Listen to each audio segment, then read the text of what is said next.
with the same color as milk tea. It flowed down the river about 60 feet below the bridge. In the dry season, it was so thick and skinny that sometimes you can even see small islands of dirt and mud in the middle. In the monsoon season, though, it drinks up rain and swelling up to become a giant, a green fat giant. I once asked my dad, where does the river go? And he said, down south.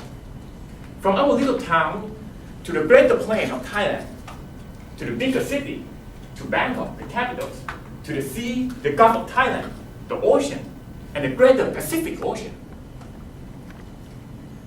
Dad drove me and my sister across that river every morning from our town, from our little hometown, to my school on the other side. From my really vague memory, everything was so small. My school was small, with only a few hundred students, from nursery to grade 6 combined. I myself was really small too. I was the shortest, skinniest guy in the class. I was also very small socially, being the worst one in any kind of sport, or dance, or any kind of music. But there was one thing that I was good at though, the nerdy stuff. I was good at memorizing those fancy words and spit them out as if I know it. You know, it started with something really simple like the name of the 9 planets. And then it go further to things like atoms, DNA, cosmic ray, Big Bang.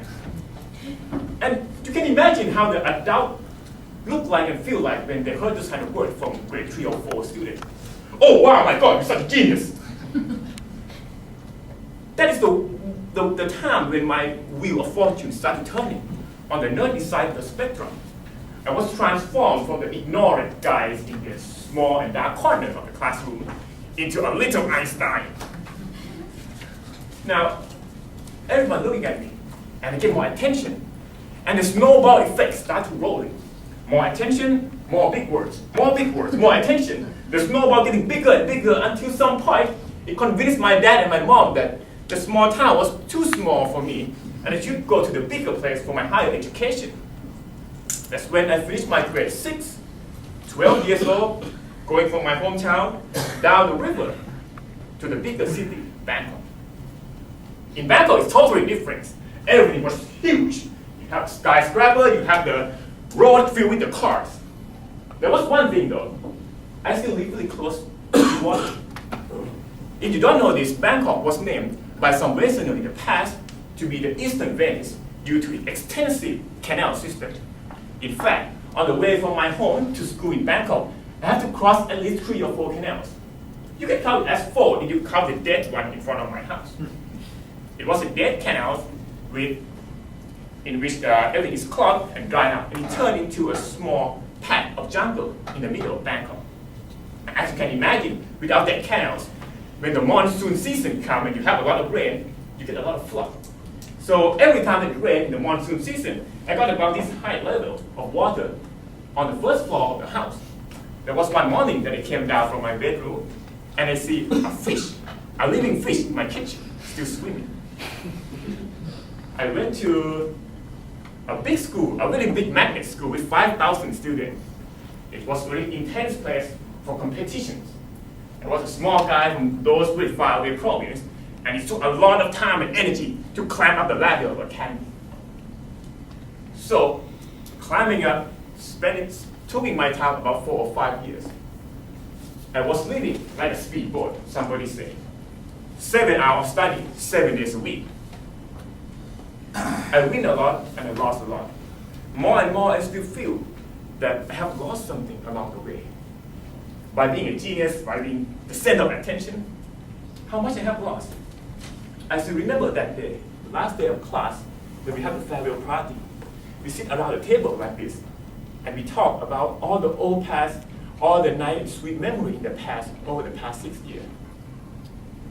My backpack was filled with a lot of trophy and pride and all those certificates, but my story was so empty. People talking about, oh, what about that party? What about that sport event? What about that music event? I was there in silence. 3 months after graduation, after grade 12, I thought about myself. There was a turmoil period of my life. And I started thinking, what do I want to do next? Where I want to go next? At that turning point, a special ticket comes, the scholarship, to the other side of the world, to the US. I remember the last day in Bangkok. It was raining, just like any other monsoon season. It was raining as if it's going to clean out everything in the past and pave a new way for the future. I remember flying on the plane across the Pacific Ocean, the huge body of water, to face a new challenge on the other side of the world. I went back home last summer to my little hometown. It was 5 years in the US. I was surprised by how many things that have changed. Our school was double in size.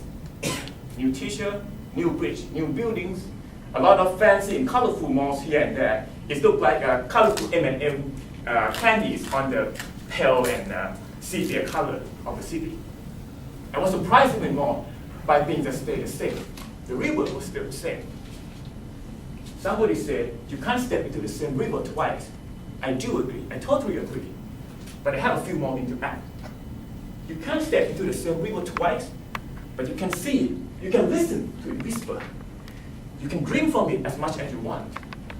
The river never come back, day and night never come back, but those old memories stay with you forever.